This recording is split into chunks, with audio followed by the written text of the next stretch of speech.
Welcome to This Week in Vegas, a Bettors View. Vegas Runner, along with Marco D'Angelo. This is where we just go free flow. We talk about what's going on in Vegas, what we did this past weekend, and preview what's coming up this weekend. We're taping on Wednesday, Game 1 of the World Series tonight. This guy here, he has been on a roll with baseball. The last 2 years, forget Reggie Jackson. All he did, Reggie Jackson hit 3 home runs in a World Series game. So what? This guy is 15-1 the last 2 years in World Series. You can give me that $20 now. But it's great. We got Yankees, Philadelphia. Great World Series. I know you're pumped, Philadelphia. You're being an old hometown Philly boy. First time that we have a shot in a long time for a repeat world champion in baseball. That's exciting. Not to give away any of your picks, but what do you think? Broad strokes on the World Series. Will they repeat? First team since the Cincinnati Reds. Last year I was able to go to the World Series. I don't know if I'm going to be able to make it this time, but I'm really going to try because Yankees-Phillies is huge. I was a little surprised, Mark, I'll tell you straight, that they put this line out as high as they did. Because the Phillies are the defending World Series champs. They won it on the road last year when Tampa Bay had home field. And I know the Yankees are a much better team than Tampa Bay was last year, maybe.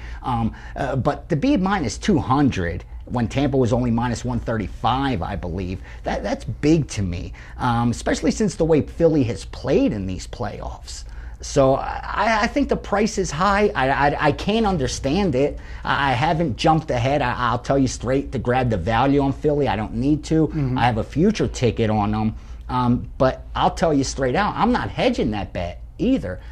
I got 6-1 before it started. Now they're only getting less than 2-1, so I'm getting the best of it. I will say this, I do think we're going to see a series here. I don't think it's going to end in 4 games. Both of these teams can play ball.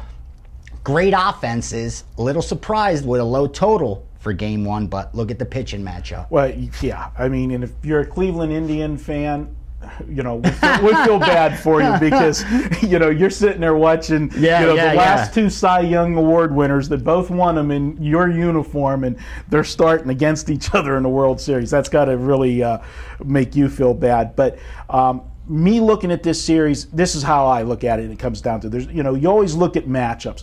Offensively, let's face it, these are 2 of the best offenses in baseball. How do you compare it? Because one uses the DH, so they're going to have better stats, and the other team doesn't. Pitching, you're probably going to give the starting pitching edge slightly to the Yankees. Based on Sabathia alone. Sabathia's been, he's just been phenomenal. Cliff Lee's pitched well too. But if Hamels was pitching like he was last year, that's the big key. I almost, you want to go with your ace in the first game, but you're throwing ace versus ace. In the first game of the World Series, historically has been such an edge for the home team that almost maybe not have your ace against their ace. Right. So change it up, switch it up to try a little. To make sure you get that split in New York. But it'll be an interesting first game. Closers, a lot of left-handed pitching this year. Closers, you got to give the edge to the Yankees. Yeah, the way Lidge has just lost it. He gives up the long ball too much for my liking. He's pitched well in the playoffs so far, but every time he's out there, you hold nervous. Your breath. Yeah, and you got 2 batters ballparks, 2 offensive ballparks, and that's what's scary about Lidge. He gives up the long ball because he'll try to blow that fastball by people, and a lot of times it just doesn't get by. In managing-wise, I think I'm probably going to be, on the minority. I'm going with Philadelphia for the managing. I like Philly better. I haven't seen nothing from Girardi. I think that Girardi is over-managing a little bit. Exactly. And I think what, Pinch running for A-Rod, doing things like that. Come on. I think the fact that he was a catcher, and because when you're the catcher in a baseball game, you run the game, and I think he's just making maybe 1 or 2 sit back, let them play. You got a $12 million average player payroll.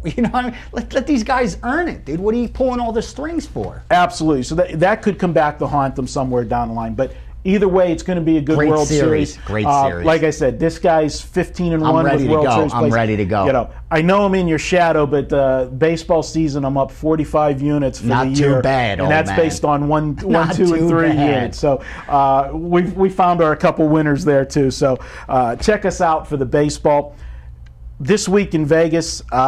Last week's football, man. The football, you know, the big story is the NFL. There's some really bad teams in the NFL. Terrible. And they just keep getting drilled. And this late in the season, do you remember having this many bad teams?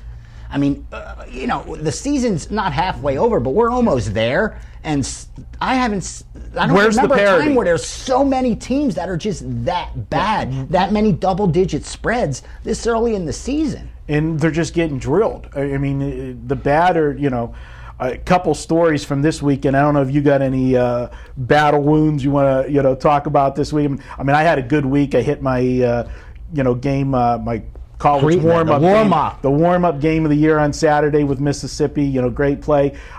Could have been a monster. I mean, you know, it's hard to say, you know, when you had a winning week, you know, you're not happy. But I had 3 ball games this weekend that were just, you know, craziness. The epitome of bad beat. I had Michigan State Saturday night that would have just been the icing on the cake. I had that side too. To a huge Iowa scores on the last play of the game. The drive got kept alive on an interference call when they convert on 4th and 7 with 2 seconds left in the game. Then Sunday I had Houston blows they're up 21-0 at the half. Don't even bring that here. I had the under as a 3-star. Right. They bring in the backup quarterback to start the second half.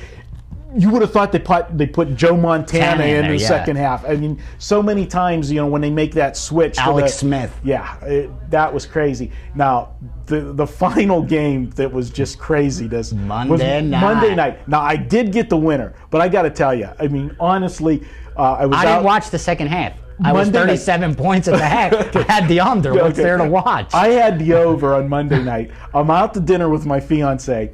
We're, you know, at a sports bar here in town. We eat, you know, everything. It's halftime, 37-0. You're spending money you don't have already. I made the cardinal sin of saying, it's over. This is a winner, okay? We leave. I said, let's go. I don't even have to watch it anymore. You know, all we need is, you know, a half a point in the second half, 37.5. A safety. Don't even need a score. Go home. Stop somewhere on the way home from the sports bar. I get home. They're just starting the fourth quarter. It's still 27-10. And I'm like, you've got to be kidding me. And, you know, I start texting our, you know, producer, Brandon, you know, because, you know, he's got to play on, you know, the game. And I'm like, what the, you know, and I didn't think we were going to score. They were down to the goal line. They shouldn't have. I mean, the right side was the over, but the way it happened, it should have stayed under. You know, I mean, when it got down to that point, Washington had so many chances to score in the second half. Yeah, exactly. They were down 17. At one point, somewhere you needed a field goal, but they never kicked it. Yeah. You know, and they're afraid to, dude. They're afraid the fans will go nuts. Finally, they got the touchdown at the end of the game in the final minute, and you know, I was able to text Brandon, and my first text to him was, I'm gonna lose a TV tonight. You know, Brandon's been to my house. Dude. I have 10 TVs in my house, so I mean, I can lose one. It was gonna be a question of which one was the remote. Dude, I can imagine. So, but that's it. How about you? You got anything from the weekend? The only thing, honestly, odds makers, if you're watching, dude, wake up. Have some feel. Have some guts. I mean, I've been betting sports since I was a kid, and I don't remember favorites covering like that in the NFL. I mean, sports is sports any way you cut it. And teams won by that margin back in the day. Yeah. The difference was that they had some feel when they put them lines out. Right. I don't care if you got to put the Colts out at 21 and let the wise guys hammer the dog. Right. Public's going to help you balance it come Sunday anyway. I don't understand why they stick to these power ratings like it's law, and they never move off them. I just don't get it, man. Yep. Have some feel, dude, some passion. I think it might be have some balls. Yeah, that's the word, dude. That's the word. All right, guys. Hey, this has been This Week in Vegas, a Bettors View. Vegas runner, Marco D'Angelo. We'll be back next week. We'll tell you our war stories. Thanks for listening.